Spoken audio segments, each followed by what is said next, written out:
இன்றே டவுன்லோட் செய்து உங்கள் ஃபேவரட் ஷோக்களை என்ஜாய் பண்ணுங்க. அக்கா அக்கா அக்கா இங்க பாரு. என்ன என்னங்க மாமா? ரோகிணி, அக்கா ரோகிணி, ரோகு, ரோகு, எங்க அக்கா? அக்கா எழுந்துமா, பாத்து. ரோகிணி, உனக்கு என்ன ஆச்சுமா? இங்க எப்படி வந்த? எங்க துர்காக்கு அம்மா பாத்திருக்க மாப்பிள்ள சரியான ஃப்ராடா இருப்பான் போல இருக்குங்க. என்ன சொல்ற ரோகிணி? என்ன காதலிச்சு கர்ப்பமாக்கிட்டு வேறொரு பொண்ண கல்யாணம் பண்ண பாக்குறியே? ஏய், புரிஞ்சுக்காம பேசாதடி. இந்த கல்யாணம் சும்மா செட்டப் தான். நான் இந்த பொண்ணு கழுத்த தாலி கட்டினா நிறைய பணம் தரேன்னு சொல்லிருக்காங்க. நீ போய் இப்போ ஒரு பொண்ணோட வாழ்க்கையை கெடுக்க பார்த்தா அந்த பாவம் நம்ம குழந்தையதாயா சேரும். என்ன எனக்கே ஆர்டர் போடுறியா? இப்ப நீங்க இருந்து போல கொன்னுடுவா உன்னை. நீங்க வந்து அந்த பொறுக்கை பத்தின எல்லா விஷயத்தையும் எங்க அம்மா கிட்ட சொல்லிடுங்களேன். தயவு செஞ்சு என்னை விட்டுடுங்க. வேற வகையில இந்த கல்யாணத்தை எப்படியாவது நிறுத்தி உங்க தங்கச்சியோட வாழ்க்கையை காப்பாத்த பாருங்க. சரிங்க, நீங்க அவசரப்பட்ட அத்தைக்கிட்ட எதுவும் சொல்ல வேண்டாம். உங்க சித்தி உள்ள பூந்து எதுனா குழப்பி விட்டுருவாங்க. நான் ஹாஸ்பிட்டலுக்கு போய் அந்த லேடியை விசாரிச்சு பாக்குறேன். எப்பா, அப்போ ரோகிணி என்னப்பா பண்றது? மயக்கத்துல இருக்கிற மாதிரி இருக்கட்டுமா? ஆமாங்க, அவங்க இங்கே இருக்கட்டும். நான் ஹாஸ்பிட்டல் போயிட்டு வந்துடுறேன். சரிப்பா.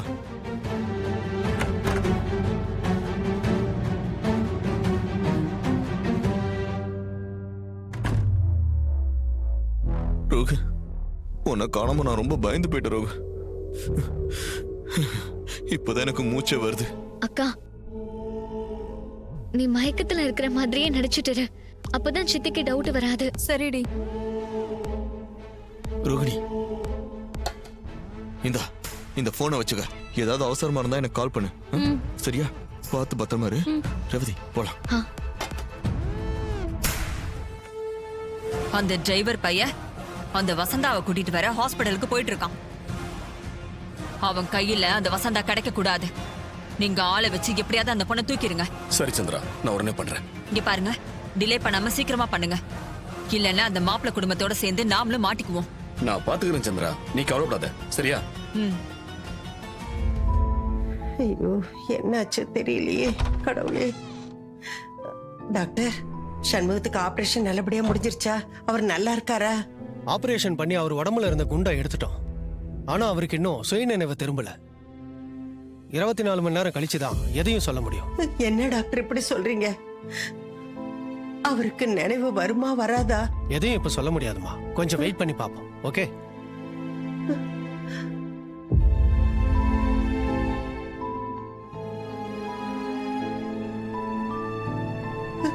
அப்பனே முருகா, இத்தனை வருஷம் கழிச்சு எங்க பக்கம் எந்த தப்பும் இல்லைன்னு ஒரு பெரிய ஆதாரம் கிடைச்சது. அந்த ஆதாரத்தை என் மருமக கிட்ட சொல்லுவாங்களா சொல்ல மாட்டாங்களா? நீ இப்படி ஒரு விளையாட்டு விளையாடுறி ஐயா. நீ பண்ற விளையாட்டை தாங்கக்கூடிய சக்தி எனக்கு இல்ல, அதுக்கான வயசு எனக்கு இல்ல. போதையா, இந்த சண்முகம் நல்லபடியா பொழைச்சு வந்து அவன் வாயால அந்த ஆதாரத்தையும் உண்மையும் சொல்லி என் மருமக சாமுண்டீஸ்வரி எல்லாத்தையும் புரிஞ்சுக்கிட்டு எங்க கிட்ட இருக்க பகை போய் எங்களை ஒன்னா சேர்த்துக்கணும். அதை மட்டும் தய நான் உங்ககிட்ட கேக்குறேன் முருகா. டேய் புறா, டேய் டேய் விடு. யாரு நீங்க? யாரு? விடுங்க என்ன. விடுங்க. புறா, டேய். அத்தட.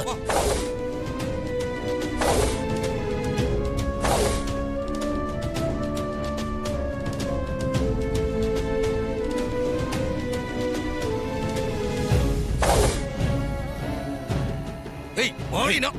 மாடி. கத்தமரு. ஏய். ஏய் ஏய் விடுடா, விடு. ஏய் ஐயோ, ஏய் அந்த பொண்ணை எங்கடா இழுத்துட்டு போறீங்க? ஏய் கிளவி, உனக்கு தேவையில்லாத வேலை. ஒழுங்கா வேலையை பாரு. ஏய் புள்ளத்தச்சு பொண்ணு, விடுடா கைய. விடுங்கடா. ஏய் விடுங்கடா சொல்றேன்ல. ஐயோ ஐயோ, டேய் அந்த பொண்ணை விடுங்கடா. சார், கார்த்தி, நான் சரவணவேல் பேசுறேன். சொல்லுங்க சார். நீங்க 2 பேரும் போட்டோ அனுப்பி அவங்கள பத்தி விசாரிக்க சொன்னீங்களே? ஆமா சார். நானும் விசாரிச்சு இன்ஃபர்மேஷன்லாம் கலெக்ட் பண்ணேன். அவங்க 2 பேரும் பயங்கர ஃப்ராடா இருக்காங்க கார்த்தி. அப்படிங்களா? ஆமா கார்த்தி, அவங்க 2 பேரு சீட்டிங் கேஸ் திருட்டு கேஸ்னு நிறைய கேஸ்ல ஏற்கனவே அரெஸ்ட் ஆகி தண்டனை அனுபவிச்சிருக்காங்க. போன மாசம் கூட ஒரு நகை திருட்டு கேஸ்ல அரெஸ்ட் ஆகி பாளையங்கோட்டை ஜெயில தண்டனை அனுபவிச்சுட்டு இப்பதான் கொஞ்ச நாளைக்கு முன்னாடி ரிலீஸ் ஆயிருக்காங்க. அவங்க 2 பேரும் ரொம்ப டேஞ்சரானவங்க கார்த்தி. சார், ஒரு ஹெல்ப் பண்ண முடியுமா? சொல்லுங்க கார்த்தி. நீங்க சொன்ன விஷயம் எல்லாத்தையும் ஒரு ரெக்கார்டா எனக்கு அனுப்பிச்சு விடுறீங்களா? கண்டிப்பா அனுப்புறேன் கார்த்தி. இது உடனே அனுப்புறேன். Okay sir, thank you. அப்போ அக்காக்கு பாத்திருக்க மாப்பிள்ள ஃப்ராடா? ஆமா, அதை நிரூபிக்கதான் ராஜா மாமா அந்த பொண்ணை கண்டுபிடிக்கிறதுக்காக அலைஞ்சிட்டு இருக்காரு. ஆனா அந்த பொண்ணு தான் இன்னும் கிடைக்கல. இந்த விஷயத்த அம்மா கிட்ட சொன்னா நம்ப மாட்டாங்களா? வாக்கா போய் சொல்லுவோம். இல்ல ஸ்வாதி, ஆதாரம் இல்லாம சொன்னா அம்மா நம்ப மாட்டாங்க. அவங்க நம்ம வேணும்னே மாப்பிள்ள மேல குறை சொல்றோம்னு நினைப்பாங்க. சரிக்கா, இப்ப என்னதான் பண்றது? ஆதாரத்தோட தான் அம்மா கிட்ட போய் பேசணும். அநேகமா சித்திக்கு அந்த பொண்ணு இருக்கிற இடம் தெரியும்னு நினைக்கிறேன். அதை எப்படியாவது கண்டுபிடிக்கணும். எப்படி கண்டுபிடிக்கிறது?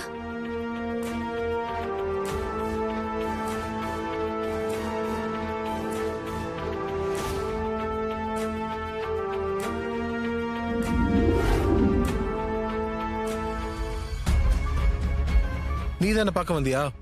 யார் நீ?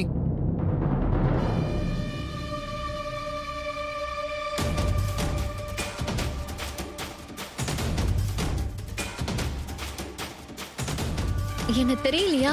இல்ல தெரியாத மாதிரி நடிக்கிறீங்களா? ஏய், என்ன விளையாடுறியா? முகத்தை மூடிட்டு தெரியலையான்னு கேட்டா என்ன சொல்றது? நீங்க தான் என்ன லவ் பண்றதா ஆசை காட்டி இப்ப வேற ஒரு பொண்ணு கழுத்துல தாலி கட்ட பாக்குறீங்க.